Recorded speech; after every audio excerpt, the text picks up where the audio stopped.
to handle in pure devotional service. But why are we praying? Why are we praying for pure bhakti? Well, obviously it's the heart's desire, but it's also Krishna's desire. That's what he wants. He wants us to love him. Did you know that? That he wants that. He wants you.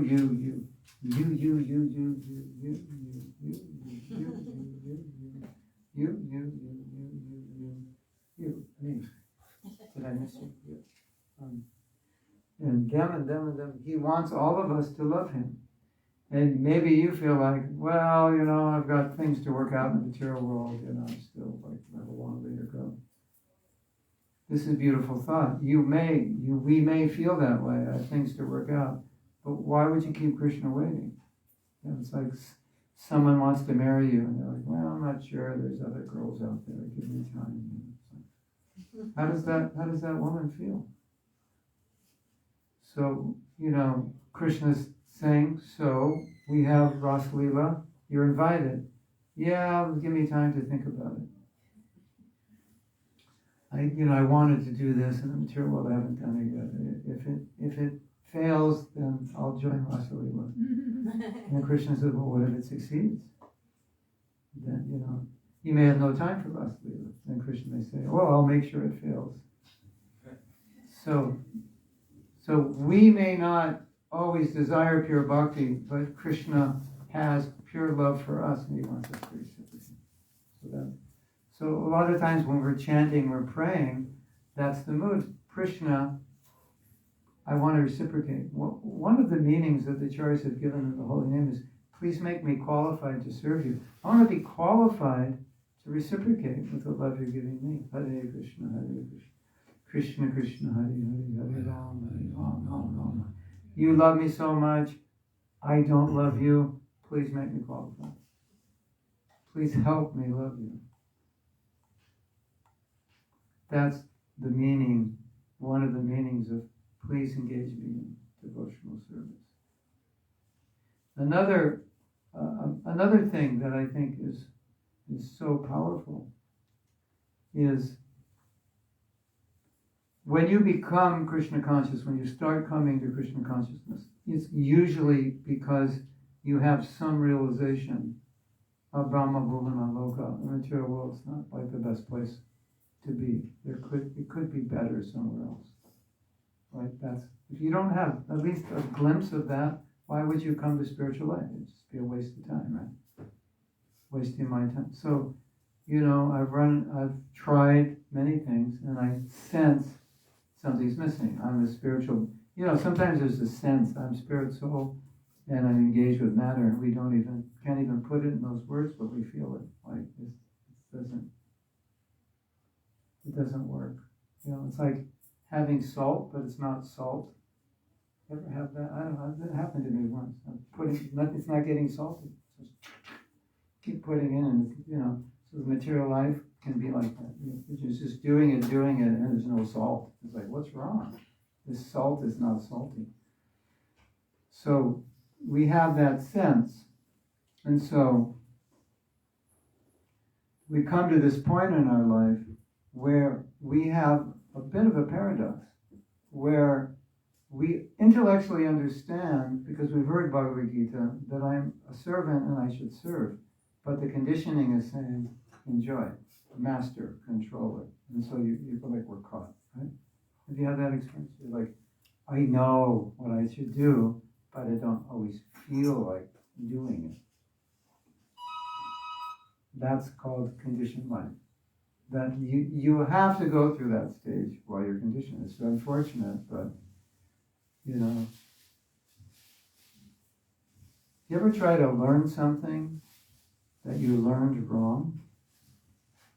You'll say, don't swing like this, swing like this. You go, okay, and what will you do? You'll swing like that because you've swung like that for 10 years. And so in your mind, you're looking, the teacher's going, no, it's not like this, it's like that. Okay, and you try to do it like that, you'll tend to do it like this. Right? We're exactly like that. That's the meaning of condition. So you intellectually understand something, but the conditioning is going against it. So therefore, sometimes you will say something like, I know I should do this, but the but is the reason you're not going to do it. You ever done that? Or maybe it's more common. I know I shouldn't do this, but. Yeah. So part of Krishna engagement in your devotional service is, Krishna, please help me do what I know I should do that I tend not to do. So this is very relevant because pretty much this is the life of the conditioned soul. You come to class, you hear Bhagavad Gita, and it says, go right, don't go left. You walk out of the temple, you walk a few blocks, and the tendency to turn left hits you again because you've been turning left for a million lifetimes. Hare Krishna. Yeah, Hare Krishna. Nice to see you. Thank you. So basically we're saying, Hare Krishna, please help me so I don't turn left. Because I want to engage in your service. Please bless me that I have the strength to engage in your service. So that's part of, I'm expanding basically on what I said before. Is that clear? I guess it's clear because we kind of lived that, right? So chanting then is done in a deep mood of dependence, because when you feel weak, like you can't do something, you're very dependent on someone to help you, right?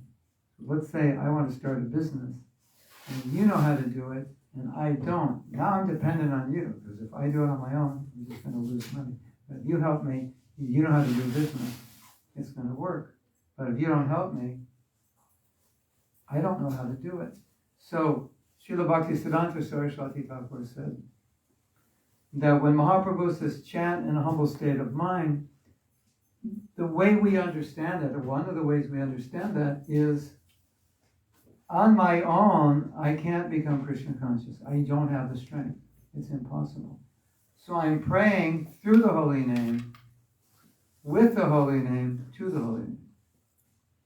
With the holy name, to the holy name. I'm praying for the strength to be a devotee, to engage in devotional service, to help me. Because to become a pure devotee is beyond what I can do. It's impossible. I can't do it. I don't know how to do it. I'm too contaminated. Nothing will purify me enough. So we're praying, Krishna, I can't do this. I can't get to pure bhakti without you. Please help me. That's the humility Bhaktisiddhanta Saraswati Thakur is talking about. When you feel helpless, you're humble. And we're all helpless. So that's another mood in chanting. Sometimes we chant, we raise our hand, Hare Krishna, Krishna.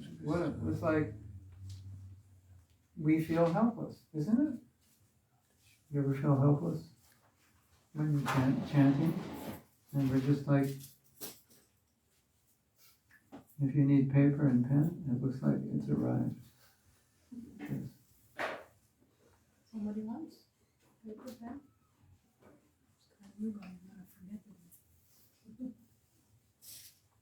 That's why we're recording it, I guess. Right? Kali Yuga. Yeah.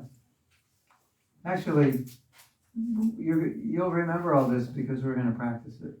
So it's not really, because it's not. Yeah, you can write it down, but the real thing is we're going to practice. I'm just talking about this so we can practice it. No, we're not going to test you on what I said, but you will have your own experience of chanting. So now, not only do I feel helpless in becoming a pure devotee, there's so many things that I need help with, so many obstacles to overcome in bhakti. So when we're chanting, sometimes we're facing an obstacle that is problematic for us at a particular time. Some obstacles are pretty persistent. They kind of always hang around. Have you noticed that?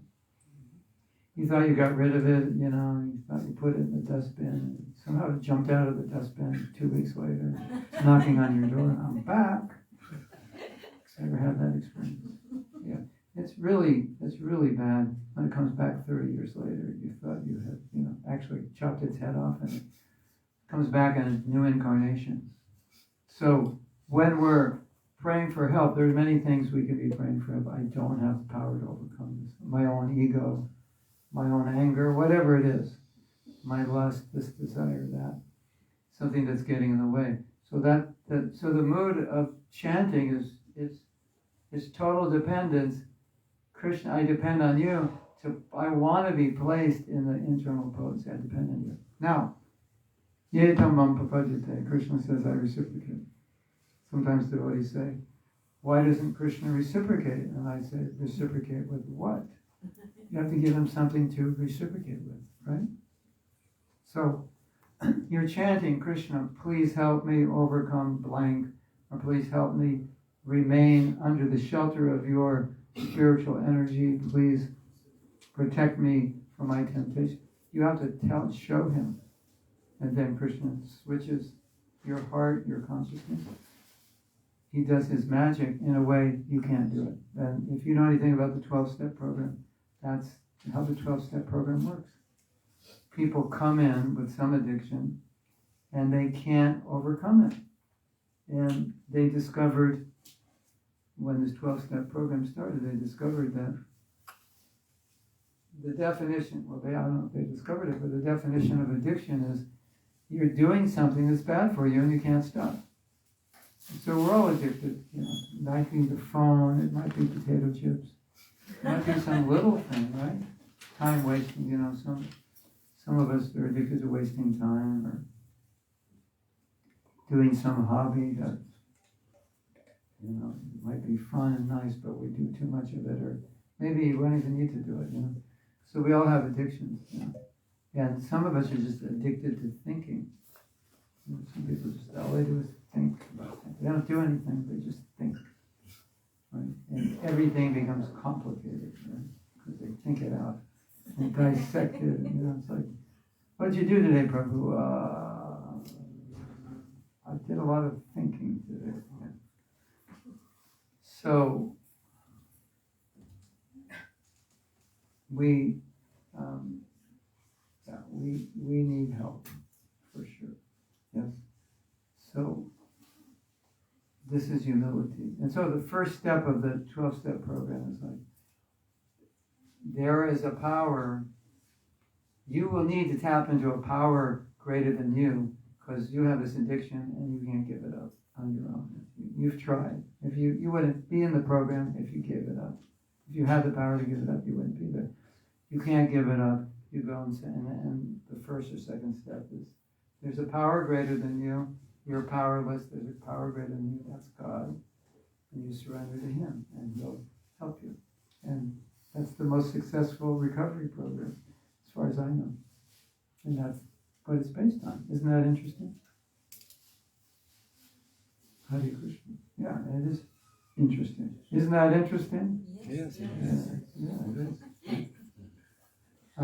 Someone gave me the 12-step book, and I read it, and after I read it, I go, this 12-step book is more Krishna conscious And a than lot of Krishna our conscious. books, yeah. It's like, because it's Krishna consciousness and practical. Yeah. It's practical Krishna consciousness. So it's like, wow, this is really good. So, so when we're chanting, that's the basic mood. And then, yes. And then we have, please accept me. And so, and this is interesting. We are not, as conditioned souls, the Shastra says, basically we turned our back on Krishna. That's how we ended up here. Okay, Krishna, you're there, whatever, I'm going this way. I've got opportunities awaiting me. My fortune is this way, not that way. Because if I go that way, I have to serve you. If I go this way, I can imitate you. So, Prabhupada said something really heavy, which could destroy your appetite for lunch, but I'll tell you anyway. He actually said, we have no right to ask Krishna to accept us, like we don't deserve it. Wow. Could you imagine? Krishna wouldn't accept us. What would you do? How would you live? What would there be no reason to live, right? Right? Yeah.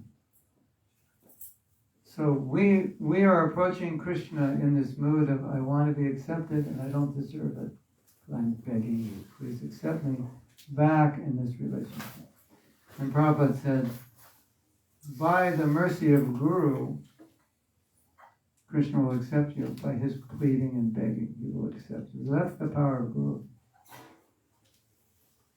Because whatever the Guru wants, whatever Prabhupada wants, Krishna will accept it. We know that. We know that from Bhagavatam. Whenever the devotee says something, Krishna fulfills it. Right? Brahma with Hiranyakashipu. And so many stories like that. So we are begging Krishna in a mood of remorse. So this is also interesting. I don't know if you've ever heard about chanting in remorse, but Bhaktivinoda Thakur talks about it. In remorse for everything I did that was antagonistic to Krishna. And every time, he also says, chanting in remorse means remorse for chanting like a robot, for not actually chanting the way we're talking about now, because that's considered a bit of an offense. So,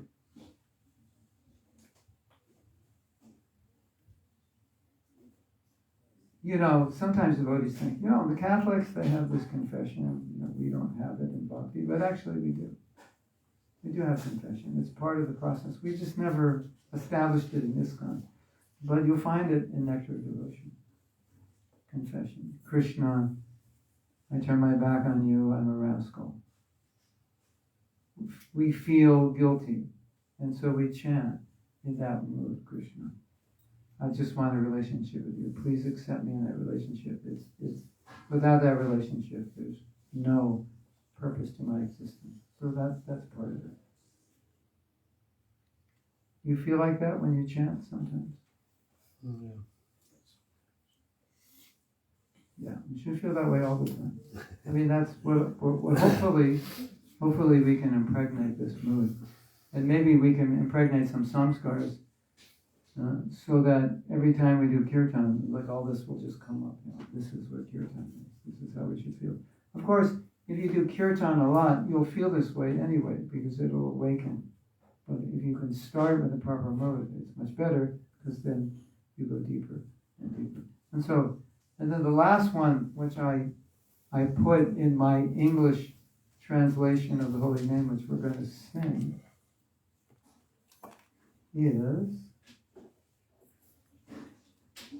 please bring my heart closer to your heart. And when I first heard that, I exclaimed, wow. Isn't that beautiful? Did you feel that way when you heard that? Isn't that beautiful? Because that's what love is, right? One heart. Is there some song like that? Two hearts, one person, one heart, two people. Something like that? Probably 10,000 songs like that, right? But One love. One love. Two people, one love. Oh, is that one love? That was Bob Marley. Yeah. Sometime I'll tell you about my experience with Peter Tosh. I ended up at his house in Jamaica. Yeah. If you're nice to me, I'll tell you. It was quite funny. Anyway, remind me later. Yes. So, bring my heart to you. So what does this mean? It's so beautiful. It means my heart, as a conditioned soul, who does it belong to? It belongs to me. So what do I do with my heart? Whatever I want to. My heart goes close to whatever I'm attached to. And I become attached to things because I think these things will bring me enjoyment. And so my heart is close to many things. You ever lose something dear to you? You can't stop thinking about it because your heart is attached to it. Right? Even if it's a material thing. Somebody stole my shoes. before I came to Europe a few weeks, someone stole my shoes. Oh, my shoes! Thinking about my shoes, my best shoes. Fortunately, they weren't gold shoes, so they're replaceable. But even sometimes shoes were attached to it. So please bring my heart to you. So your desire becomes my desire. That's what it means to bring your heart, right? Krishna's desire is my desire. Our heart is one. What do you want? Hare Krishna. So, any questions on that before we begin chanting or comments?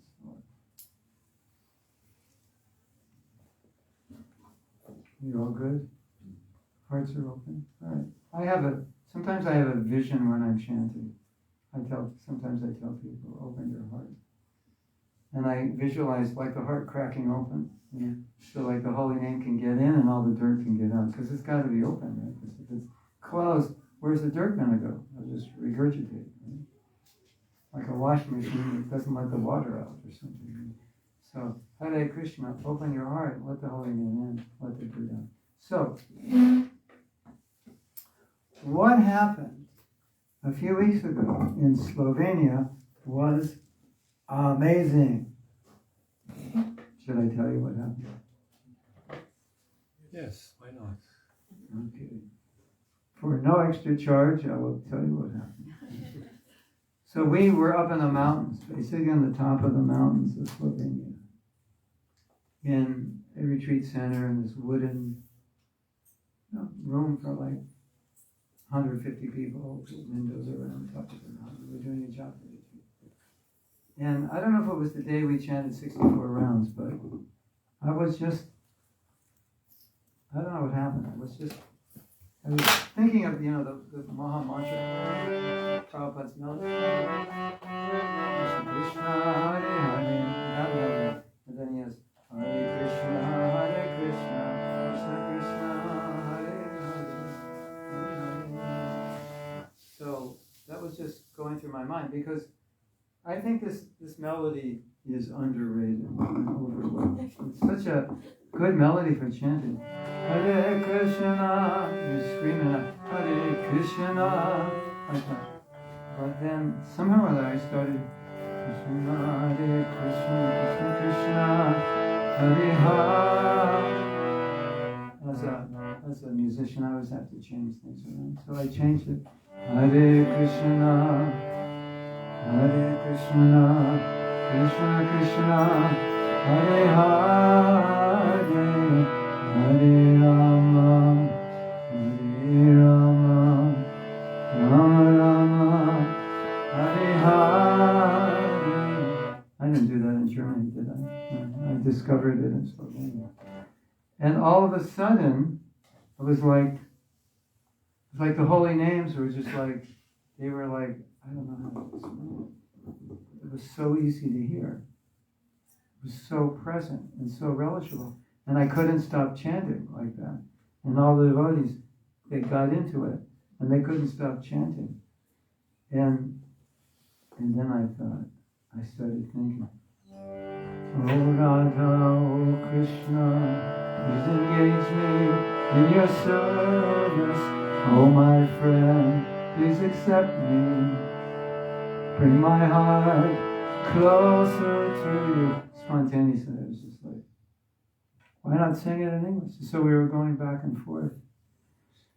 And then I kept doing this kirtan. And it kept getting better and better. And then, Thursday night in London, there's a place called Studio 108, which is devotees, kind of a mantra lounge type thing. And there were 70 people, a lot of them never chanted before. And we did that melody, and everybody went basically crazy, in a good way. There's something about it. So we're going to do it, and when I chant the meanings, I won't start with the meanings yet. We'll go back and forth, we build it up, slow it down, sing the meanings, build it up. We'll just go for like 6 hours just with this. I'll take prasadam tonight at 5 or something. So, It's a very good melody for imbibing everything we discussed. I definitely want to record this. This is so sweet. Namo Vishnu Padaya Krishna Vishnu Bhutale Srimati Bhakti Vedanta Swami Namane Namaste Saraswati Deve Gauravani Pacharine Nise Sasanyavare Astichara Desatarine Sri Krishna Chaitanya Prabhu Nityananda Sri Advaita Gadadhar Shivasari Gaur Sri Krishna Chaitanya Prabhu Sri Advaita Gadadhar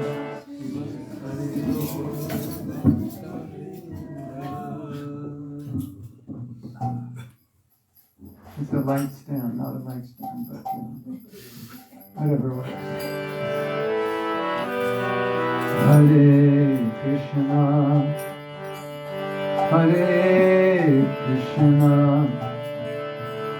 Krishna Krishna, Hare Hare, Hare Rama, Hare Rama, Rama Rama, Hare Hare, Hare Krishna, Krishna Krishna, Hare Hare, Hare Rama, Hare Rama, Rama Rama, Hare Hare,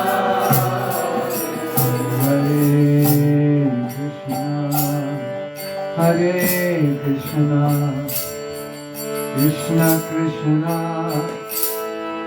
Hare Hare, Hare Rama, Hare Rama, Rama Rama, Hare Hare,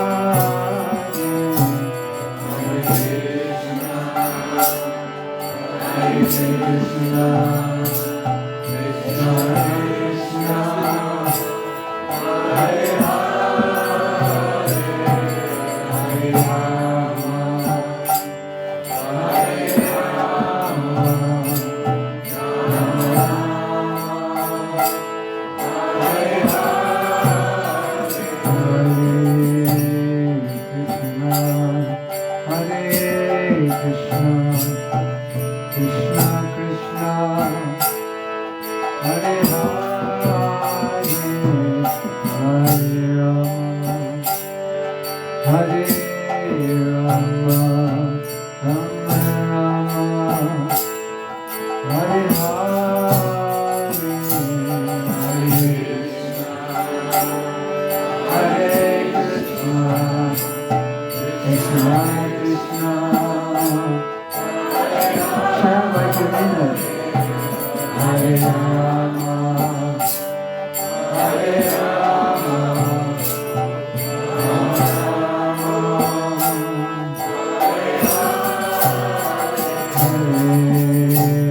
Krishna, Hare Krishna, Krishna Krishna, Hare Hare, Hare Rama, Hare Rama, Rama Rama, Hare Hare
Krishna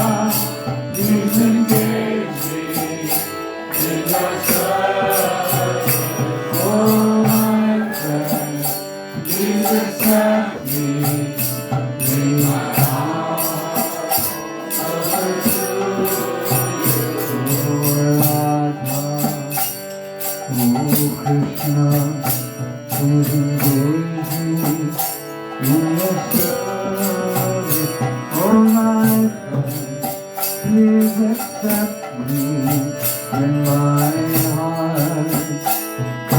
Closer to you, oh Radha, oh Krishna, please engage me in your service. Oh my friend, please accept me in my heart. Closer to everyone again.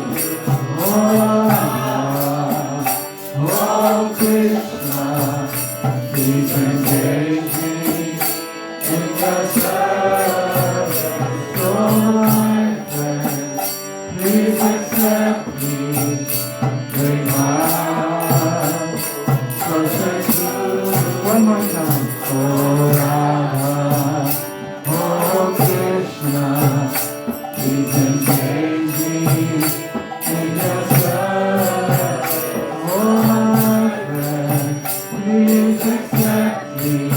Bring my heart closer to Hare Krishna, Hare Krishna, Krishna Krishna, Hare Hare, Hare Rama, Hare Rama, Rama Rama, Hare Hare, Hare Krishna, Hare Krishna, Krishna Krishna, Hare Hare, Hare Rama, Hare Rama, Rama Rama, Hare Hare, Hare Krishna, Hare Krishna, Krishna Krishna, Hare Hare, Hare Rama, Hare Rama, Rama Rama, Hare Hare, Hare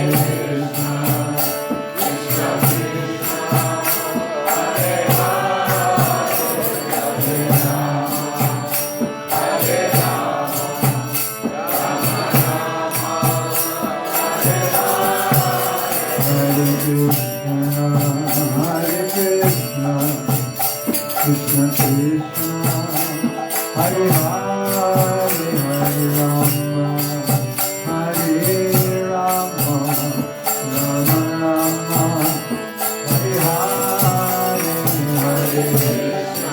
Open your eyes. Krishna Krishna, Hare Hare. Oh my God, please accept me.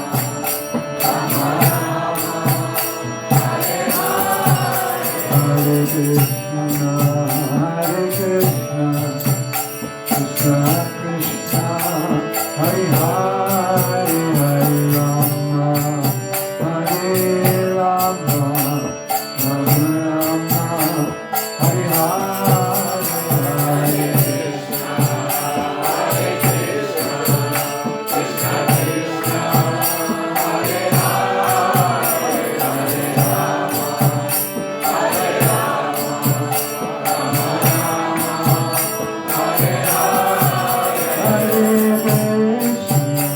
Hare Krishna, Krishna Krishna, Hare Hare, Hare Rama, Hare Rama, Rama Rama, Hare Hare. Hare Krishna, Krishna Krishna, Hare Hare, Hare Rama, Hare Rama, Rama Rama, Hare Hare. Hare Krishna, Krishna Krishna, Hare Hare, Hare Rama, Hare Rama, Rama Rama, Hare Hare. Hare Krishna, Hare Krishna, Krishna Krishna, Hare Hare, Hare Rama, Hare Rama, Rama Rama, Hare Hare. Hare Krishna, Krishna Krishna,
like the river flowing made of Amsterdam. Hare Krishna, Hare Krishna.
Did we get it?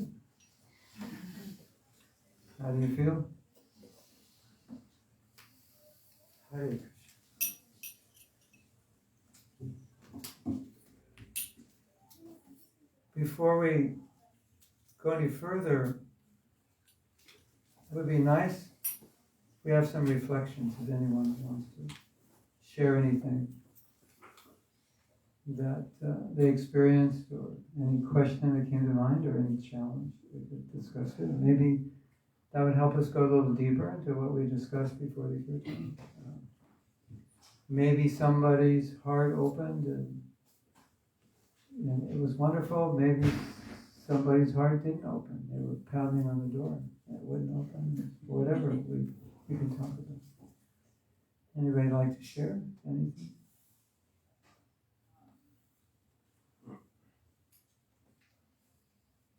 What about chanting in English? Is this kind of up to the GBC as a deviation from the parampara?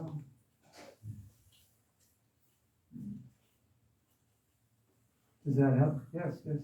I realized that the sun is rising up during chanting. Well, holy name is like the sun. Bhaktivinoda Thakur. My spiritual master, Sri Srimad Govinda Maharaj, he said, I open up a crying school. Yes. I teach you how to cry. Yeah. And it's your explanation gives a little bit more meaning to that. Also, he was explaining that in many lectures, but that's actually the only thing we can do. Yeah. We're opening up a crying school. Yeah, but that's humility, because all we can do is cry, because we don't have the right to ask. Because you don't have the right to ask, you can only cry. Please. And it's like you're trying to get a job, but you're not qualified. I know, but I don't have any money. And you please just, I'll do anything. Just give me something. The first time devotees went to Barshana, I was told that one devotee asked Srila Prabhupada, what will we do here? And Prabhupada said, we will cry. So, I think sometimes crying is misunderstood as some kind of material sentiment or material attachment, which of course it could be, but it's also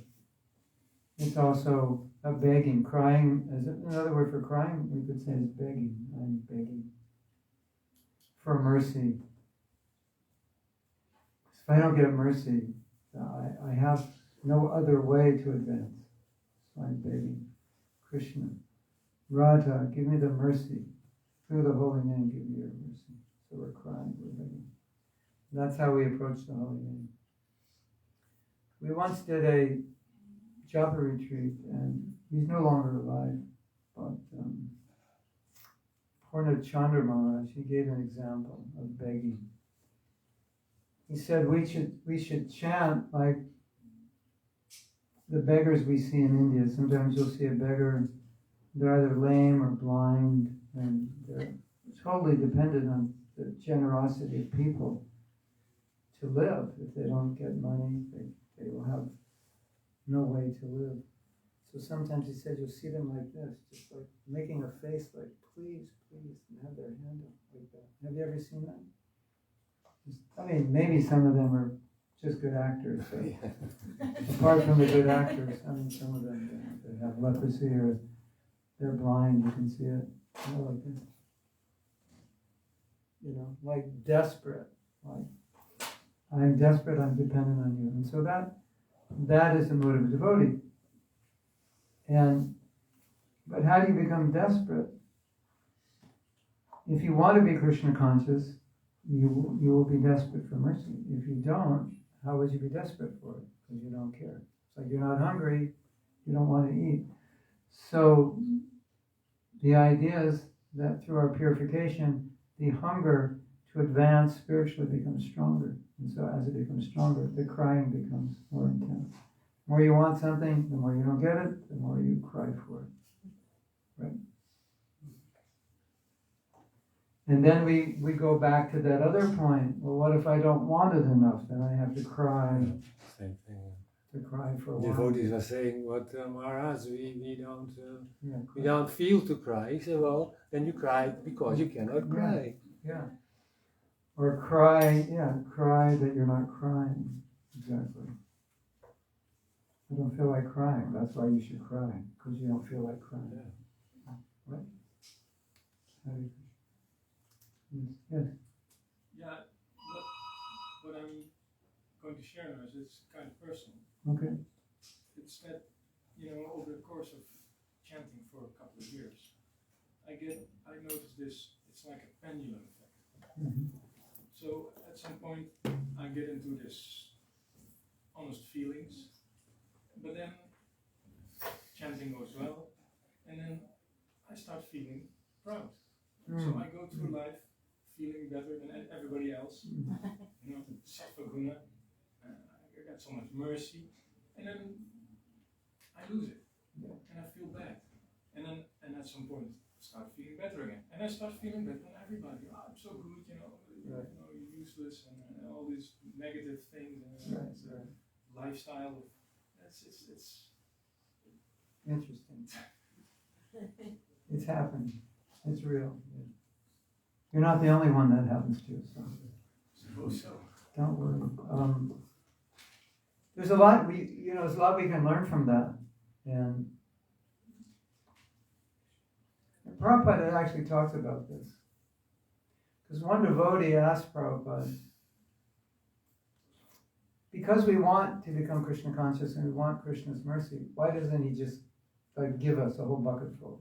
Just give us prema. Why years and years of struggling and up and down, and coming and going, and so difficult. Why not just give prema? Prabhupada basically gave the same answer you gave. He said, because if he gave it, we would be proud that we have prema. So our cup would crack. We couldn't hold it. And so I can share with you my realization. My realization is when Krishna gives me mercy, I better not become proud, because if I do, he's going to take it away. My father gave me the money, I misspent it. No more money. Yeah. Of course, Krishna is more merciful. He'll always give you the mercy. But that, I felt very, very strongly that Krishna will give unlimited mercy if I remain unlimitedly humble. And I always understand it was his mercy. So if you're feeling like I'm better, okay, that's not ideal, but at least feel I've been made better by Krishna. I'm not better, but I've been made better. Then you can remain humble. Okay. You say, well, I'm better because I don't do this and I don't do that, and they do this and that. Better to think, by Krishna's mercy, I'm able to do this. I'm just like them. I have the mercy they do. Because, we've come to the material world to feel better than everybody else, and that's kind of our mission. That's why we took birth, to outdo everyone. And so when you become a devotee, it's kind of like reverse mission. Now the mission is to become humble, and like humble. Like, what's that? Humble. I don't think my whole life before I was a devotee, I even used the word humble. I had no use for it. Like, what did I need with that word? Like, why? So we're reversing everything, and then when things like this happen, we can reflect. Why do I have such a strong need to feel better? Like, why do I have to feel better when we're taught that we should feel more humble than a blade of grass? Like, why do I need that? And it's a real good time for reflection. You know that purport in the Bhagavatam, where Prabhupada says a pauper is proud of his penny. Even a pauper, I've got a penny, I'm proud. Then my realization of that is, if pride is something, if being honored and feeling better is something important for us, anything can make us feel that way. A penny can make you feel that way. I got a penny, I'm better than that bum on the street, he has nothing. Right? So that's the reality, and it's a bit scary. Like, we don't need much to become proud. Right? Just get a new set of neck beads that are kind of cool. Check out my neck beads. No one has neck beads like this. These are like super cool, isn't it? And it's so antithetical to the practice of bhakti, which makes it like so interesting. But if we contemplate these things and think about it, and ask ourselves, why do I need to feel better? And in fact, bhakti is to respect everyone else as greater. Then we begin that journey to humility and processing. It's a new path. It's a new road. We've never really been on it. So you're getting some insight. And so you can take that insight and ask yourself, why do I need this? We did an exercise. We had a workshop last Sunday. We did an exercise. And in the exercise, we asked the question, said, what do you want people to think about you? What do you want people to believe about you? Like, when they see you, what do you want them to think? Oh, he's smart, or he's this, or he's that. So everybody thinks, oh yeah. Like, how do you want to impress people? What's the image you want to carry? And then the next question is, why do you need people to believe about this? It may be true, and it may not be true, even if it's true, but why do you want to make sure they know that? Maybe you've got a PhD, what do you want people to think about you? I want them to know I have a PhD, and I want them to think I'm intelligent. So the next question is, why? Why do you need them to know that? It's an interesting question. And the general answer that you'll come up with is, whatever you need people to believe about you is something you don't believe of yourself. That's why you need them. You're not. I need people to think I'm intelligent. Why? Because I don't think I'm intelligent enough. It's usually like that. And then the obvious question is, so why do I not think that? And why do I need to think that? And so we're doubting ourselves sometimes. And then we want other people to say, hey, you're smart. So these are good things to think about and ponder. And I'll give you a thought. This is a very beautiful thought. It took me many years of studying humility to understand it. Although it's simple, I should have understood it. And maybe you might think you understand it, but it's a deep thought, even though it seems simple. The closest place you can get to Krishna is humility, and the furthest distance from Krishna is pride. So you can be sitting at the feet of the deity, thinking, I'm the best devotee, and you're light years away from Krishna. And you can be light years away from Krishna, the deity, and thinking, everyone is better than me, and you're actually sitting at his feet. I just want to be an atom at your feet. What does that mean? Humble. I want to humbly sit at your feet. So, sometimes being humble is painful, isn't it? Because we feel like, if I'm humble, I don't get noticed. And if I'm too humble, I may not get any pakors today. So I'll let everybody go first. Or in some way, if I'm humble, I will miss out on something. That's the material thinking, isn't it? And I won't get the respect I want. Well, God forbid, what if he gets respect for doing what I did? I did it, and they mixed up the names, and everybody said he did it. Oh, that's like torture, right? I was the one who did all the work. So, but that, when we think that way, we're at the furthest place from Krishna we can be. But when we think, wow, that's beautiful, he got the credit, so no one's going to applaud for me, and I can be humble, then you're at Krishna's feet. Let me just be a piece of dust at your feet. When Srila Bhaktisiddhanta Saraswati Thakur left the world, he said, our goal is to be a particle of dust at the feet of Rupa Goswami, Bhagavatas Das Goswami. In other words, at the feet of our gurus, it's just nothing, insignificant. And when you feel that way, your gurus use you and you become most significant. When people glorified Prabhupada, he said, I didn't do anything. He didn't take credit for it. I mean, he didn't do anything. Yeah, he did a lot, obviously. But he thought, well, that was the mercy of my guru. So it doesn't mean if you chant good rounds, you don't recognize those were good rounds. It just means you know that was mercy. That there was mercy coming down. Or you do some amazing service, you recognize that was mercy, it wasn't me. And I don't identify a false ego. False ego wants to take credit for everything. That's what false ego does. That's mine, I did it. Right? Or potentially it's mine. Yeah. You know, my daughter got a scholarship to Yale. It's my daughter. She got my brain. Yeah. We want to take credit. False ego wants to take credit. Humility wants to give credit. False ego wants to identify mine. It's mine. That empowerment, that success is mine. Real ego says it's Krishna's empowerment. False ego says it's mine. We always want to identify everything as mine because then we get praise. So, my great uncle from who knows where wins the lottery and sends me 5 million euros, and now I'm driving around with BMW and I have a nice place and I'm walking around like I'm God's gift to the world. I didn't do anything. I just got a little letter that said, you got 5 million euros in the bank, and I think I'm great. That's what pride is like. It's a gift that we don't earn. It's just by Krishna's mercy we get it, and then we identify with it. It's mine. Or it's like, I like the example, like your car breaks down and you borrow your friend's car, and he's got like a Ferrari, right? Like, well, that's a good car, but we just made the story, your car broke down, so you can drive his car. So your friend says, oh, you can drive my Ferrari. I have 3 of them. The guy, he's filthy rich, and he's got. And so you're driving around in your Ferrari. What are you thinking when people are looking at you? Wow.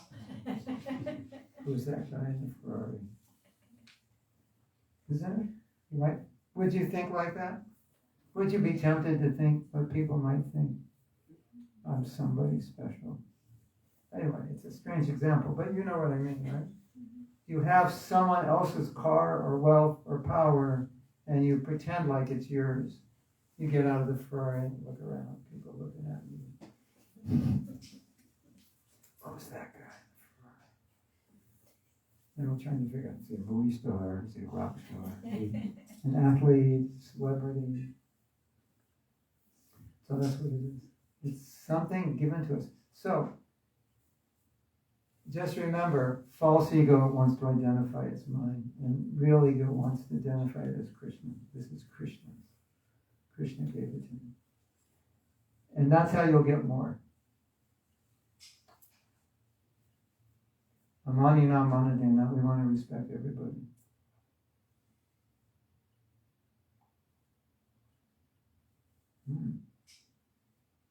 Okay, I'm going to tell you a story. A mind blaster. You ready to have your mind blasted? Cracked, blown, and shred to pieces. Okay, here it goes. Prabhupada asked his disciples, please open 108 temples. If you open 108 temples, if you open 108 temples, I can die in peace. Knowing that I've served my spiritual master, and then I can go to hell. Prabhupada actually said that. Hare Krishna. Do you imagine being there when Prabhupada said that? What would you think? No, Prabhupada, you're not going to hell. Well, first the disciples, no, they said, Prabhupada, you're not going to hell. You're going to Vaikuntha. He said, no, you're going to Vaikuntha, I'm going to hell. He said, Prabhupada, but if you go to hell, we'll go with you. No, you're going to Vaikuntha, I'm going to. Prabhupada merged in this state of prema, Mahabhagavad, just like, not playing the role of the second class devotee, right, the first class, exhibiting this intense humility. So, we can't imitate it, but that's what it looks like. Like, everybody's better. That's humility. And that's why, you know the story, right?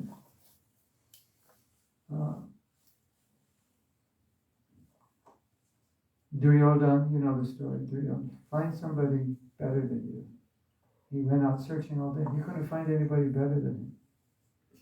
Yudhisthira, go out and find someone lower than you. He went out all day, couldn't find anybody lower than him. No, is that, did I get it backwards? Is it backwards? Yudhisthira, find someone better than you, couldn't find. Duryodhana, find somebody lower. He couldn't find anybody lower. Yudhisthira couldn't find any, no. I didn't sleep enough last night. Yudhisthira had to find someone better. Yeah, he couldn't find, no. What? Duryodhana had to find someone. Duryodhana, Krishna said, you don't find somebody better. He went all day. He couldn't find anybody better than him. Yudhisthira, find somebody lower than you? Does that make sense? He couldn't find anybody lower than you. There was to exemplify pride and humility. Now, if I asked you to go out on the street and find somebody lower, find 10 people lower, you'd be back in like 30 seconds. But I didn't remember. There's 10 people over there. I want you to do it. Okay. So, at least we just have to understand these ideas conceptually. So then we can monitor ourselves. And maybe I'm proud and I think I'm better than everybody, but at least now I know that is pure, unadulterated pride, 180 degrees antithetical to humility. At least now I know what it is. That's a start, right? But I think for most of us, as conditioned souls, our desire to be appreciated and loved and honored is so deep that it's so hard to go unnoticed. But as you advance in bhakti, you're so satisfied in Krishna consciousness that all of a sudden that praise, it's like painful. You don't like it because it's so against your mode of humility. You just deflate it. Oh, you're great. No, nobody. You're great. That's just develops. We can't, make believe we feel that way, but at least we know that's what's going to happen someday, or should happen, right? Now, ladies and gentlemen, we could sing a song about humility. Should we sing a song about humility just for fun? Because without fun, life is boring. Maybe I can pull it off.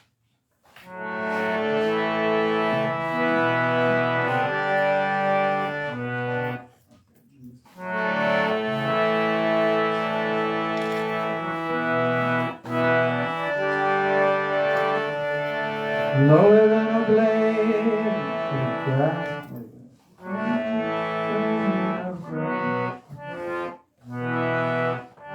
I usually play it on the keyboard, so I'm getting good with it. Lower than a blade of grass, more tolerant than a tree, ready to offer all respects unto others, wanting no respect for myself, wanting no respect for myself. And then what happens? Then I can chant, chant, chant constantly. That's the result. I can chant, chant, chant constantly. Everyone. I can chant, chant, chant constantly. I can chant, chant. Feeling lower than a blade of grass, more tolerant than a tree, offering all respect unto others. Interesting connection, isn't it? What does humility mean? I need help. If I need help, I'll always chant, because I always need help. So I'll always chant. And if I'm proud, I think I don't need help. So why would I always chant? Because I don't need help. I can do it myself. I'm qualified, capable. So when I can respect others, I can always chant. That's interesting. Could meditate on that for the next 10,000 years. Get some insight. It's very deep. Hare Krishna. Thank you for sharing. Did that help? It did. Good. Being humble is not easy, not even desirable. But as we advance, people become more desirable. I saw a devotee. I'll tell you this beautiful story. I was in Vrindavan this year in April, and we went to Varshana. Varshana is Radharani's place. And we met the Mahant, a really great devotee there. He chants japa like 12 hours a day, I think. Very, very exalted, most respected devotee in Varshana. And I was introduced to him by a devotee who knew him. I was kind of embarrassed, to be introduced. You know what he said to me? He said, "Please bless me." That's what he said. Did you know you can read about humility, but when you see it, it's like, you read about it, it stays up here. When you see it, that just like cracked my heart. It's like, okay, I got it. Thank you, Krishna. You just gave me a lesson. So this is what happens when you become elevated. You think everyone else can give you mercy. Isn't that interesting? That's how you think.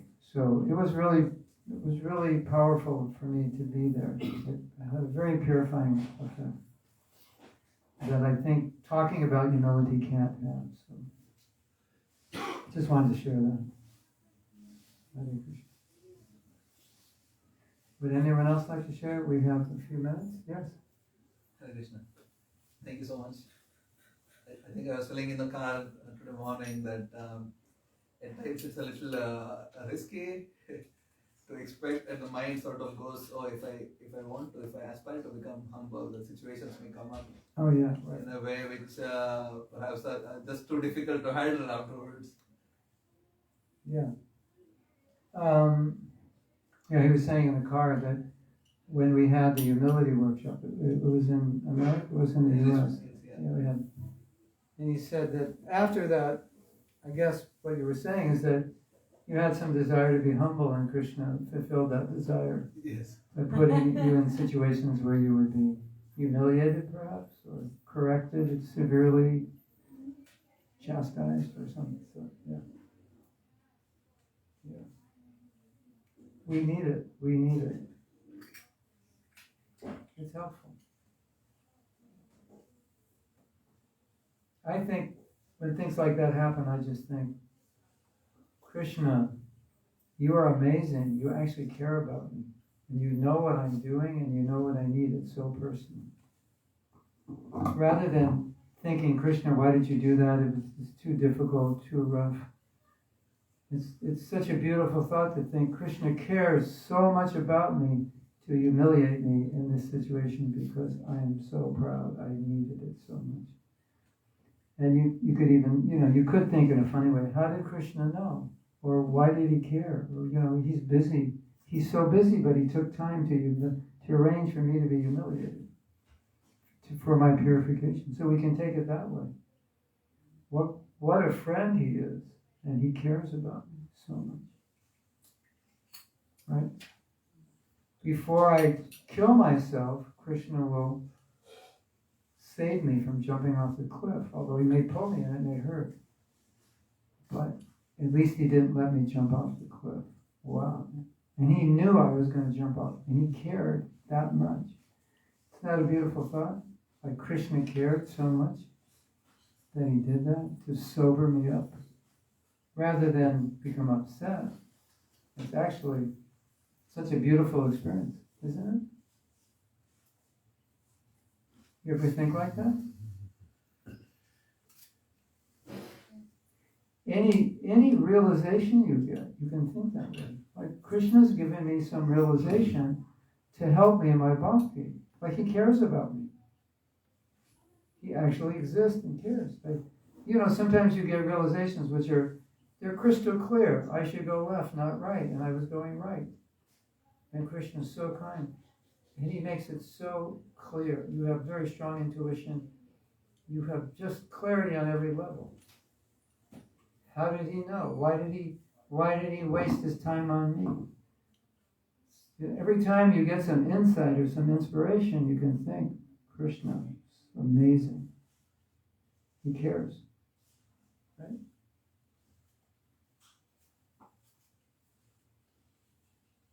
Beautiful thought.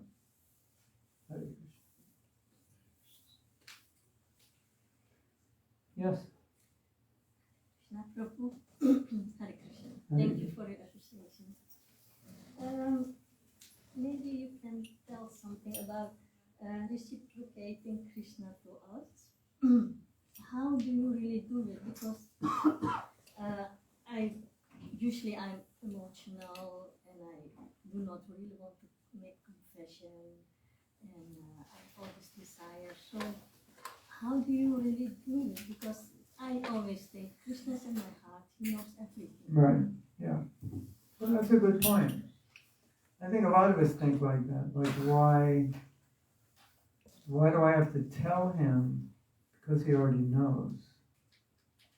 Well, if that were the case, the Bhagavatam would be a lot shorter because there'd be no prayers, because after all, why have a prayer? He already knows.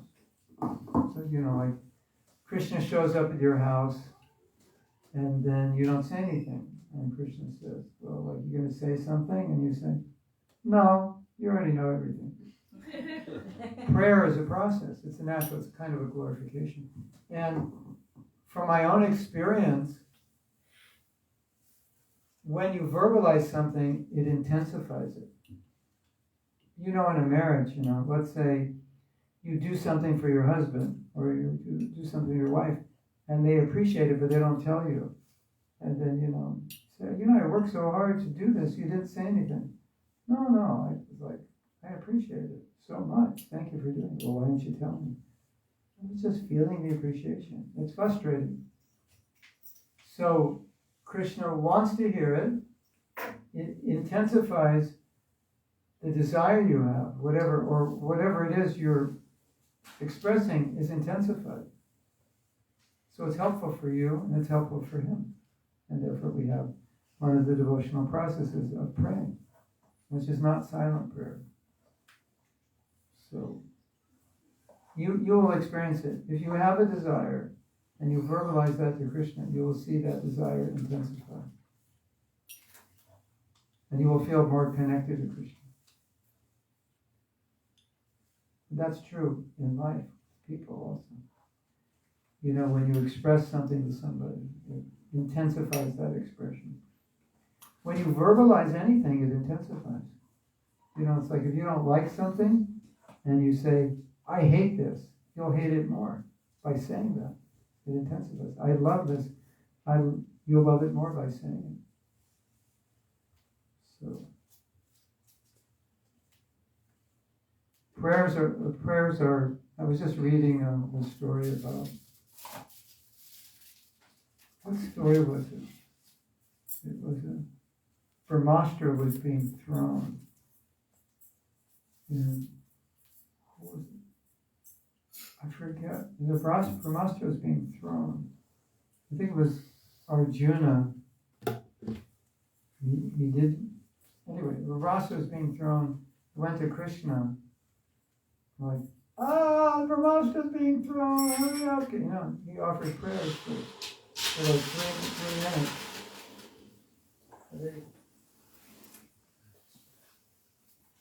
He offered prayers for 3 minutes, and then asked, what can we do about the Brahmastra? You see that in the Bhagavatam a lot, right? They're always in danger, and I'm reading the story thinking, they only have 10 seconds to live, and they offer 3 minutes of prayers. I'm like, what's going on here? The Brahmastra's like coming, and my dear Lord, the Supreme Personality, the cause of all cause. And I'm sitting there going, get him to, protect you, you're going to die. It happens all the time. So it's a natural phenomenon to pray. And so Krishna wants to see you say it. Maybe he knows what you want, but he also wants to see you say it. And I know Prabhupada commented on paying obeisances in the temple. It's in Shastra, and it should be said out loud, not silently or quietly. And like verbalize it. It has more Shakti when you verbalize it. Isn't there a song like that? I just called up to say I love you. Yeah. Some old song. What's that? Stevie Wonder. How does it go? You want to sing it for the first time? I just called to say I love you. Yeah, like that. Yeah. So you can, call Krishna to say I love you. Just want to say I love you. We have this thing during Janmashtami in Alachua. They have a big board, like the size of that wall. And you can write your Janmashtami, your birthday, little blessings, quote unquote, to Krishna. Have a good day, Krishna. Hope you get a lot of presents. Whatever you want to write. So it's just to verbalize. Right? You write a card to somebody. You live with a person. You tell them every day, I love you. That's their birthday. You write a card, I love you.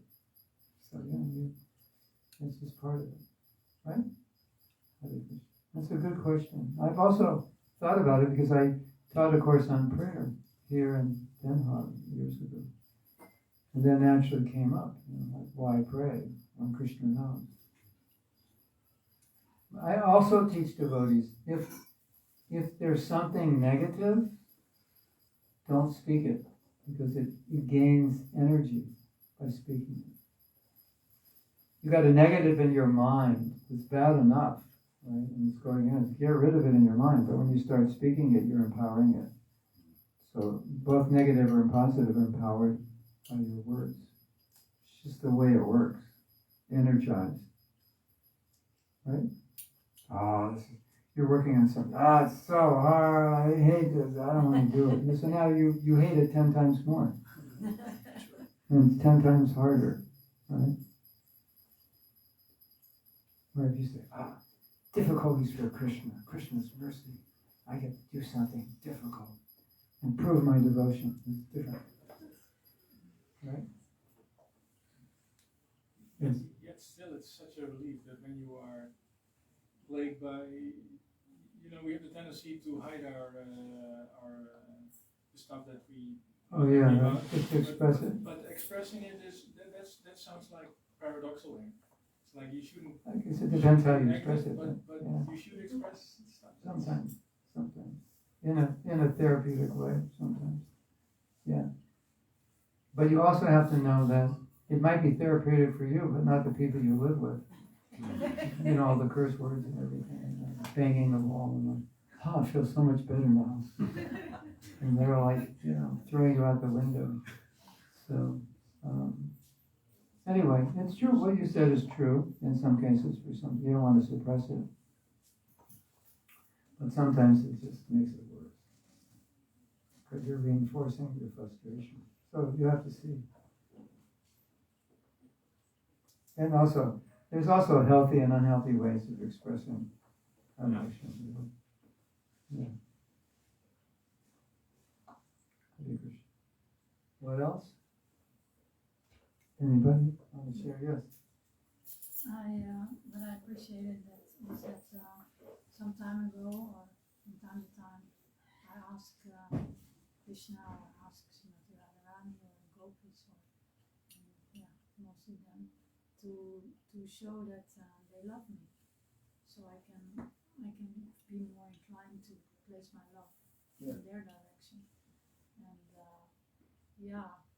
and then you come and you teach us this translation, and it's quite comes close to my wish. You know? It's one thing that they show so many things, but do I see it? Right. But when the devotees come and they actually verbalize it and we discuss together and we can share things, then it becomes it's a common ground that we can all, because everyone's longing for that. Right? So if we can discuss it like we can today, in relationship to the divine couple, that's so exalted. It's very it's very sweet. It's a very important topic. It's not discussed a lot, or enough, perhaps, or at all sometimes. I think a lot of devotees doubt that Krishna loves them because they're looking for reasons. They don't even love themselves, so they think, well, Krishna loved me. That's our perception, not his.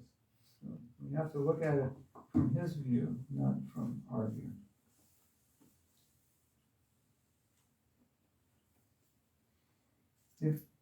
If Krishna, like we was just telling Nilamra, you get some realization. If Krishna didn't love you, why would he give you a realization that will help you get closer to him?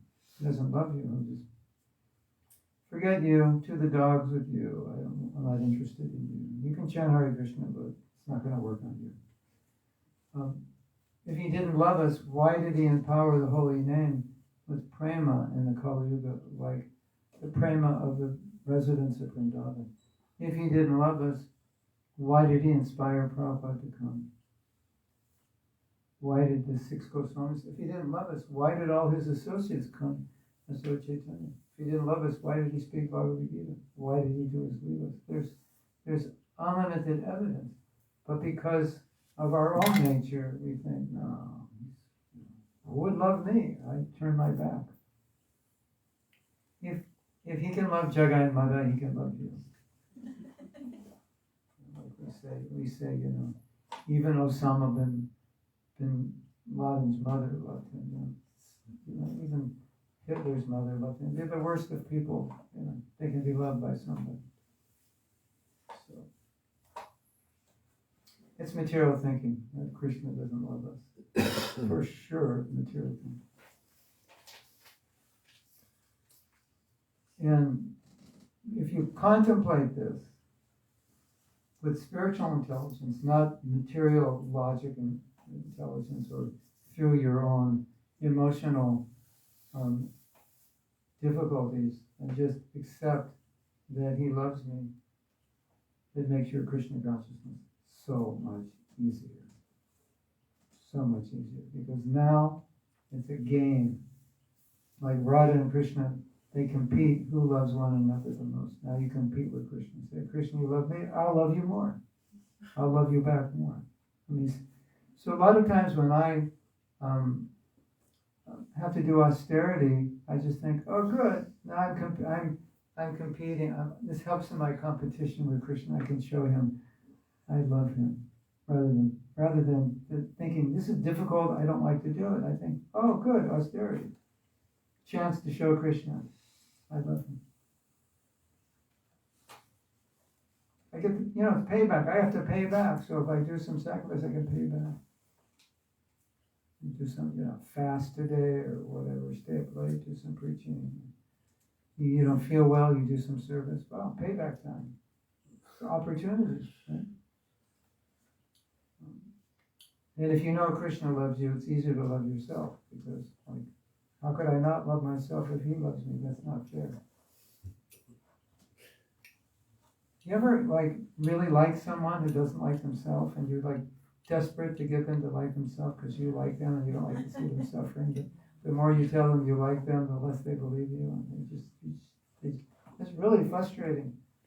So it's frustrating for Krishna. Yeah, he says he loves me, but why would anybody love me? You can imagine how frustrated he is. And so if we look at all these signs of how Krishna loves us, it becomes obvious he wants us. He's just waiting for us, quote unquote, to get our act together. So Krishna's up there, Prabhuji, Mataji, when are you going to get your act together? I've been waiting for you for a really long time. You've been down there a long time. And we have a spot for you up here. We miss you. We don't think that way because we think, nah, Krishna's fine without me. And probably when I go there, they're going to look at me and go, oh, it's you. Who let you here? It's not going to be that way. Prabhupada's going to meet you there. He's going to take you by the hand. He's going to put your hand in Krishna's hand, and Krishna's going to embrace you and say, I've been waiting for you. And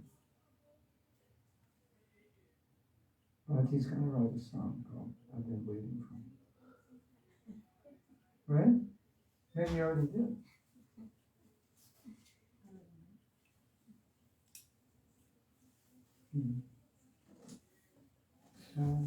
Yeah. It's probably already a song, we just have to put new words in it. Anyway, very important point. We were giving a course last week, and one of the topics of the course was self-acceptance. And the conclusion was a question I asked everybody, because so many devotees were saying, it's difficult to accept myself because I'm not pure, and I'm not perfect, obviously. So I asked the question, how perfect do you have to be before you can accept yourself? And the obvious answer is, I'll never be perfect enough to accept myself, right? How perfect you have to be for Krishna to accept you? Completely imperfect. He's already accepting you. So if you're waiting to become perfect to accept yourself, it'll never happen. Right? So I've always thought, if Krishna is willing to accept me, the least I can do is accept myself. It doesn't make sense. If God accepts you, then that's as good as it gets. Your mother may not, but God does. So it's too bad for your mother. She's missing out.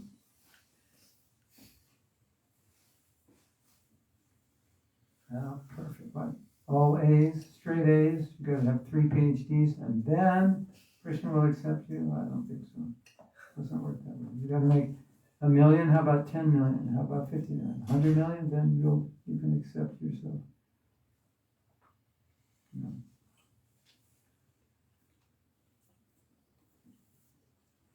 You know what Krishna sees? He sees how hard you try. That's all. Not your material position. Yes? What does that exactly mean, to accept oneself? It means that right now you are you. And you cannot be not you. To not accept you as you are means to belittle yourself for being you. Condemn yourself for being who you are. But we don't know who we are. Just even, mostly materially, we're looking at our material self and saying, I'm not Krishna conscious enough, so I can't accept it. Yet, But that's our qualification. Our disqualification is our qualification in Yeah. Krishna consciousness. Our disqualification becomes qualification. No, but the problem is, we all want to be more Krishna conscious than we are. So we look at our level of Krishna consciousness. What do we say? We say, yuck. Basically, right? This is crazy, you know. I still have these desires, or I'm not smart enough to do this, I've never done anything great. That self is a self I don't like accepting. It's not what Krishna looks at. He looks at your sincerity. So, Rati, you're trying to serve Krishna your best. We're all trying to serve our Krishna. We're all trying to serve Krishna our best. So if I'm trying to serve Krishna my best and I don't accept myself, something's wrong with me. Because I can't do any better than that. Right? So I haven't opened 100 temples, so I feel like a useless bum. I should kill myself because I'm not doing anything for Prabhupada. But I'm trying my best. So whatever it comes out of the best is what comes out. I can't control the result. So how could you not accept yourself if you're sincerely trying? It doesn't make any sense, does it? Because it's not always completely sincere, it's not always my Well, best. that could be There's just, mediocrity. but that just could be, what's the word I want to use? That could be exacerbating the same problem of not accepting.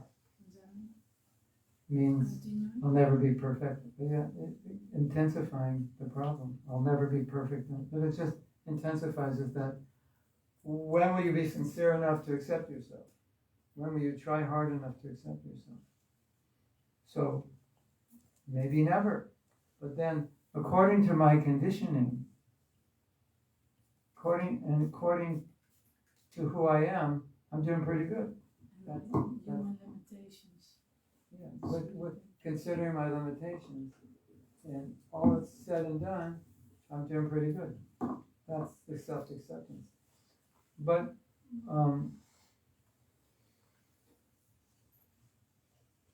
it's like, I want to be better. It doesn't mean by accepting myself, I don't want to be better. It just means this is who I am now. And if you don't like who you are, it's going to really not work for your bhakti. Because why even try? What's the point? I'm useless. I mean, if you're Krishna conscious and you feel useless, he can empower you. But if it's a more of an emotional, psychological state, it disempowers you. So, ladies and gentlemen, I have an announcement to make. Prabhupada never made us feel useless, that we were useless. You're imperfect. To the dogs. No prasadam for you. No, he never made us feel that way. Ever. It's time for initiation. Okay. Not you. No, forget all of you. Useless. He wasn't like that. Are you trying? Of course I could try harder. Are you sincere? Of course I could be more sincere. Are you sufficiently sincere? Are you sufficiently trying? Yes. Why would you condemn yourself when you're trying? It's counterproductive. It'll only hurt you. So, here's my question, which I ask myself. Do I really want to see myself suffer? And sometimes the answer is, yeah, I do. And that's the problem. Why? You have Prabhupada coming to eliminate all your suffering, and then I'm thinking I deserve to suffer. And if I think I deserve to suffer, I can subconsciously do things that will cause my suffering. Right?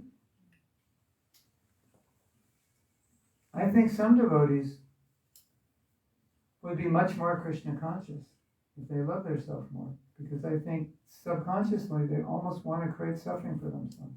Because they think that's what they deserve. And if I'm too Krishna conscious, I won't suffer anymore. So I better not be. Sounds weird, doesn't it? For the mind's weird. It does weird things. But there's no evidence from Prabhupada that that's how he wanted us to think.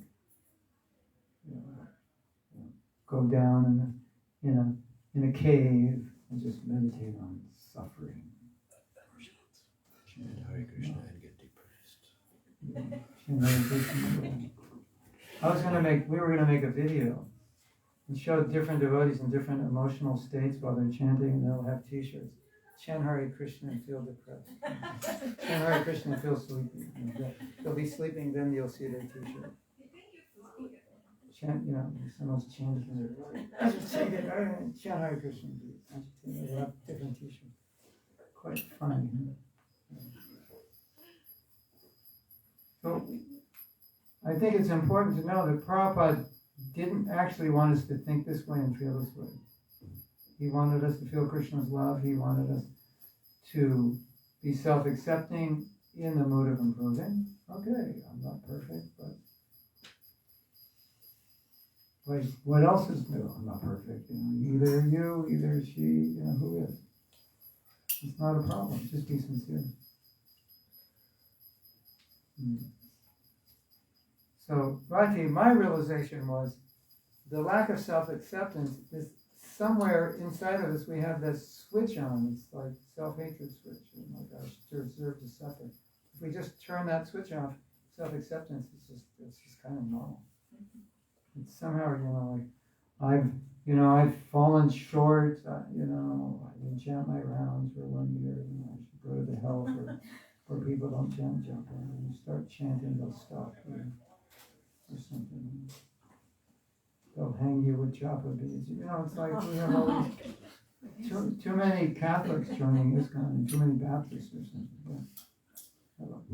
Yeah, so my realization is the tendency to have, when I'm chanting, or the power of the holy names or the mantra, that good things will come on my path. So to refer that as a measure, like, hey, so many things in my past went good because I'm chanting. But you heard then that also the negative that comes on your path is burning karma way. You see it in this kind of way. So, but difficult to see that you're chanting and the bad things that are coming.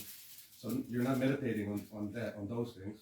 But then, then I would say, whatever comes is good. You just see everything that comes as good. There is no bad, because it's all coming from Krishna for your benefit. So how could it be bad? Bad would be material consumption. Right? Like when Prabhupada's business was still robbed or burnt, whatever it is. He didn't think it was bad. He said, oh, time to go preach. Krishna's given me the sign. So that's a higher form of seeing, like everything is good.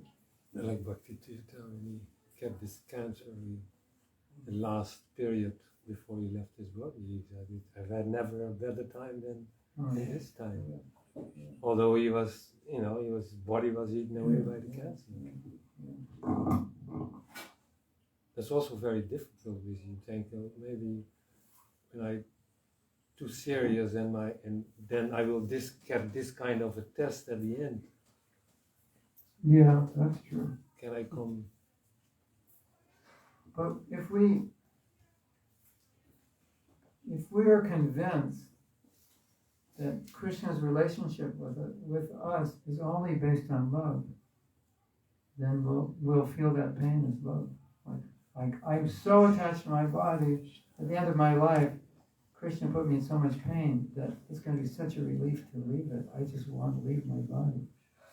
Could do that, or like I can't see anymore, I can't walk. Like, what's the point? Krishna, I'll just fast to death. That'll be a relief. Yeah. I have this little story I made up in my mind, but it's a beautiful story. So if we take Toshan's question, and so something bad happened to Toshan, and he's thinking, I just tried to serve the temple. I put so many hours a week, I gave so much money, and why did this bad thing happen? I just can't figure it out. So when he finally goes back to Godhead, he says, Krishna, I have a question. You put me in this situation, that situation, this, and I suffered so much, and I just don't understand. If you love me, why did you do that? And Krishna says, because if I didn't, you wouldn't be here right now. You'd still be down there. That's how we have to see it, that everything is love. Like if you're Krishna's devotee, he's not going to do anything arbitrarily that would cause you suffering if it's not necessary. Not like Krishna likes to see people suffer. No, not at all. Krishna wants to serve his devotees, but sometimes that service has to come in a form of purification that we won't get unless we go through difficulty. Think I have this, this little idea that floats around my mind. Think about all the things you would do that were bad for you if you didn't suffer by doing them. I could get away with this and I wouldn't suffer. So therefore, spin it around and you realize there's all these things I don't do, because every time I do them, Krishna whaps me in the face and says, don't do this, it's not good for you. So then you understand, it's his mercy. And if he didn't do that, you'd still be in the material world. Right? And I have another one for you. This is really fun. And then we'll take lunch. This is one of my most fun questions ever. Are you ready for the most fun question? Yes. Okay. This is interesting. This is going to reveal to you exactly where you're at. And you don't have to tell anybody your answer, and you may not even know your answer right away. Imagine there's a day. And on this day, no matter what you do, there's no karma. You think of all the things you'd like to do, but you don't do because you know it's wrong and I'll suffer. And my Krishna consciousness will suffer. It'll be embarrassing if somebody finds out. Well, on this day, it's not going to hurt your Krishna consciousness. Nobody's going to find out. There'll be no sinful reaction. In other words, you can do any damn thing you want. And nobody's going to know, and there's no reaction. What would you do that day? If you want to find out where your greatest attachment is, well, that's one way to find out. Because that thing you want to do that day is something you're going to have to work on, right? So now we know, fortunately, there isn't a day like that. So the suffering is our great fortune. Because if there was a day like that, we'd be thinking, I hope I have one of these days every year. Actually, every Sunday would be nice. And now, ladies and gentlemen, here's the right answer. I will do the same thing I do every day. Just be Krishna conscious. That's the answer you want. But if you came up with another answer, being honest and knowing, that's where probably one of your deepest attachments lies. And you should be very careful about it. Yeah. And you can pray to Krishna, Krishna, if I'm ever stupid enough to pursue that attachment, slap me in the face before I drink the poison. And when he slaps you in the face before you get the poison, you'll think, wow, he's amazing. He really cares about me. And I think in regards to what Rati was saying, it's so important to see how Krishna cares about you. Because if you actually see it, you would never think in a million years he doesn't love you. Because the evidence doesn't prove that at all. It proves the opposite, doesn't it? Unlimited evidence that he loves us. It's just that we don't love ourselves, or somebody didn't love us and we think he doesn't love us. You guys are okay. You're all right. And you're doing your best. And if you're doing your best, give yourself a pat on the back. I have another one, Rati. This was a realization I had. I was thinking, I've been a devotee 52 years, so you'd figure after 52 years, pretty much the slate would be clean. There'd be like no dirt on it. Well, I don't want to disappoint anybody. But, there's some dirt deep down there that I didn't notice that sometimes it comes up. Not that I want to do anything about it. But I was thinking, that's kind of discouraging, isn't it?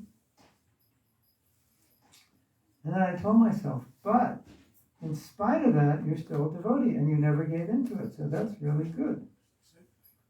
So we get discouraged by, oh, I have this desire, instead of encouraged by the fact that I have the desire and I never gave into it.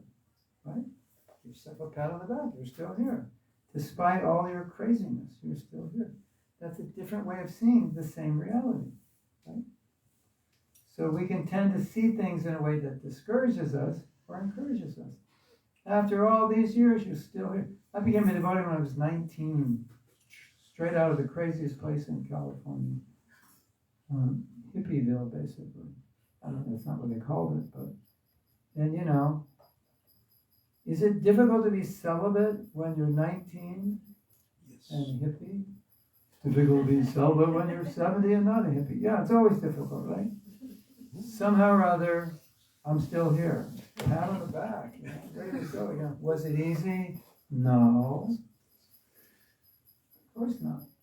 Was I just straight up like a rocket ship? No. I was all over the place. But I always ended up going up. Pat on the back. That's how we can think. Instead of, I slipped, you know. I'm a rascal. What should use? Give me the knife. I'll slit my throat. You know. That's that self-hatred rising. We deserve to suffer. I met a man, he was a Baptist. You have Baptists here in this country? The Baptist church, this side for everyone is going to hell, this side for everyone is going to heaven. And you're a little kid, like 5 years old, and the preacher's screaming at you. You're going to hell! So I met this man, he was a homeopathic doctor, and he was treating me, and we would talk. And I said, you know I was a devotee. I said, what's your religion? He said, I'm a recovering Baptist. You know, a traumatized Baptist. So, you know, you go through that kind of trauma, and then, you know, you put that on Krishna, and he's not that God. He's not a Baptist God. No? Is that okay? Does that help?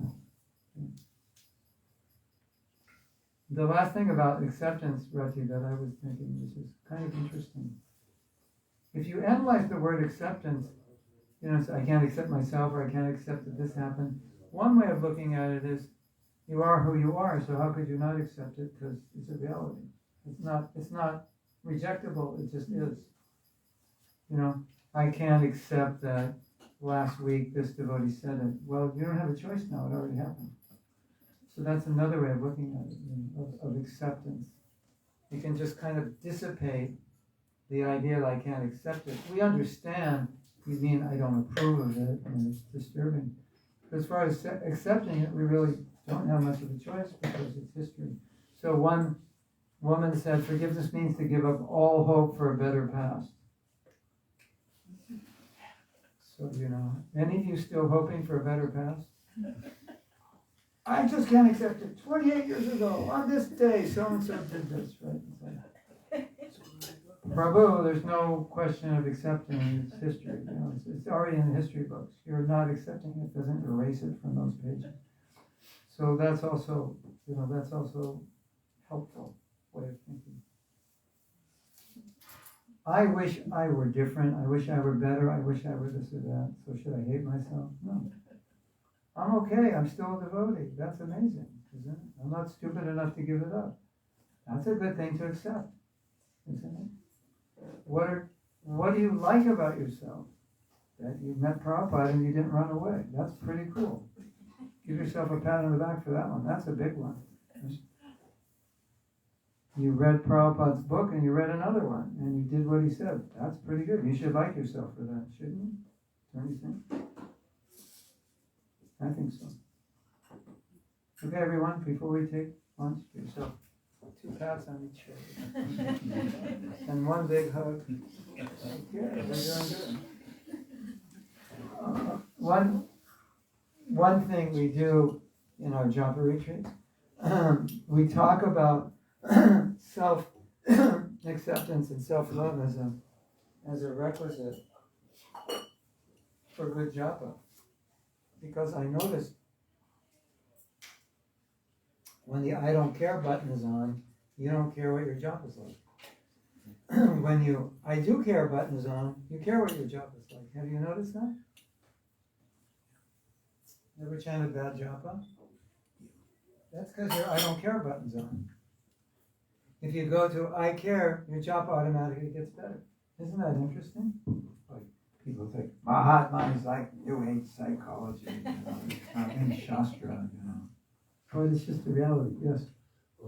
What about the times when we care too much about stuff that's not connected with the japa? When we care too much. Yeah, well, that's a different topic. Caring about yourself and your well-being. But what you're talking about is like caring about something that's not good for you. something like that. Yeah. So that would be the same problem. But if you care about yourself, then you'll care less about things which are bad for you. If you care about yourself less, you care more about things that are bad for you. Care about yourself more, you care less about things that are bad for you. And I just observe people that were progressing spiritually and taking care of their spiritual life, and I just had a strong sense they were really good at taking care of themselves. And through my own experience, when I've chanted or been negligent in my spiritual life, that I don't care about, and it was on the on position, on 10. So it goes from 1 to 10. And those really bad rounds, when you're in bed at 10 o'clock at night and tired, your I don't care button is on 10 plus. So the green light is going bang, bang, bang, bang, bang. So isn't that interesting? You have to have some. The more self-love you have, the better your japa gets. Who would have ever thought like that? What verse is that? But it's there. Self-envy. You can work against yourself. Excuse me, what was that? You can be envious of your own self. You can work against yourself. Prabhupada termed the phrase spiritual suicide. You have an opportunity to progress spiritually, and you don't take advantage of it. So you're working against yourself. You become your own enemy. So if you become your own friend, you'll always do things you tend to do things which are favorable. And I always tell everybody, whatever you think, whatever you feel, whatever attitudes you have, beliefs, make them favorable. Your life will be easy. But so many times they're not favorable. We have attitudes and beliefs and thoughts which work against where we're trying. It's like we're carrying, 200 kgs and trying to climb Mount Everest. It doesn't make sense. You ever feel like that?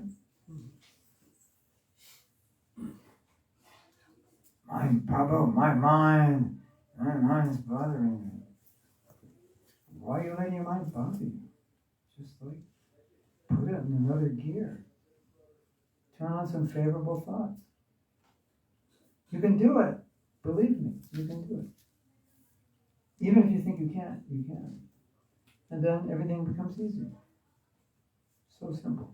Only took me 50 years to figure it out. No more than that. Maybe 60. To stop 60, to just, whatever I do, line myself up internally with that. And whatever I want to stay away from, make sure I'm not lined up in that direction. I'm lined up in the direction I want to go. Life becomes much easier that way. If you want to do this, don't think about things that cause you to do that. Think about things that will attract you and empower you to do that. So a lot of times we want to do this, and all our thoughts and desires and beliefs are going the other direction, and it's completely frustrating. Why do you want to destroy yourself, harm yourself? You make your life difficult that way. If you just focus this way, it's easy. You just naturally go there. Okay, should we stop? Take prasadam or just keep chanting? Or both? Okay, we'll take prasadam and we'll chant Hari Bol in between each bite. Hari Bol. Prasadam is ready, no? Yes. Do we stay here or? Yes, we'll be served here.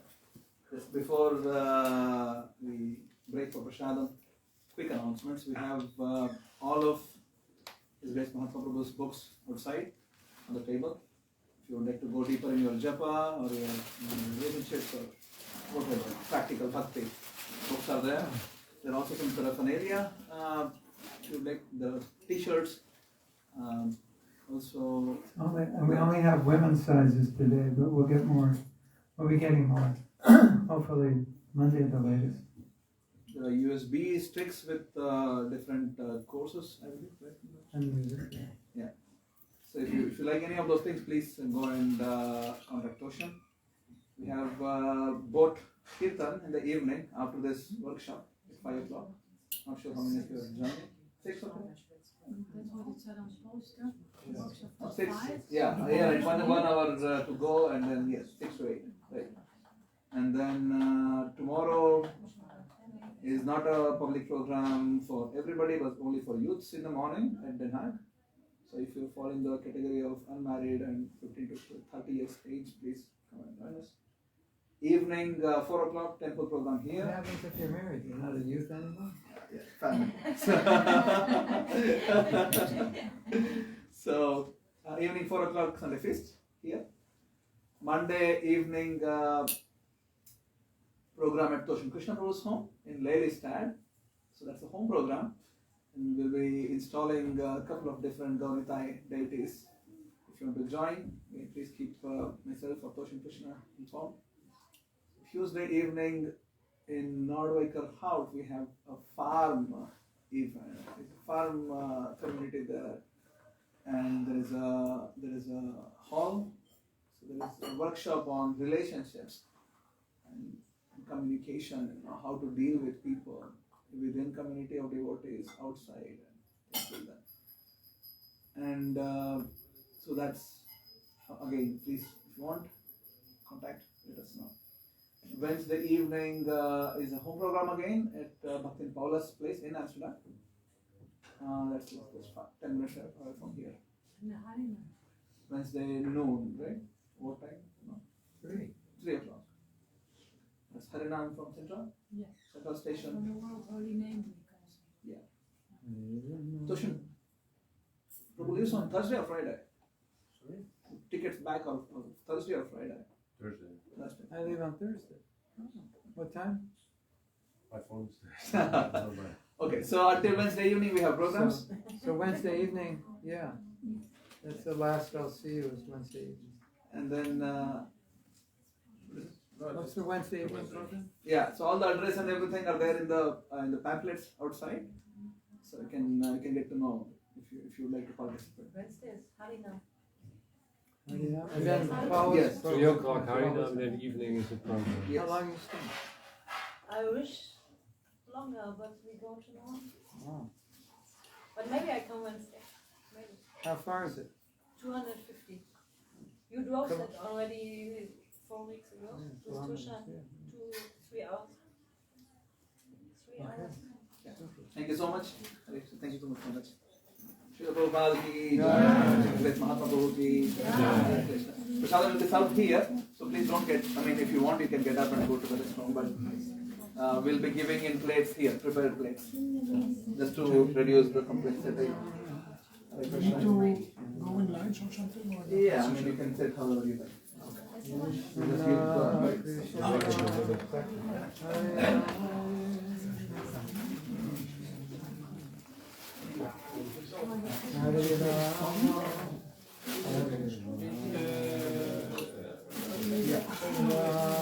Hare Rama,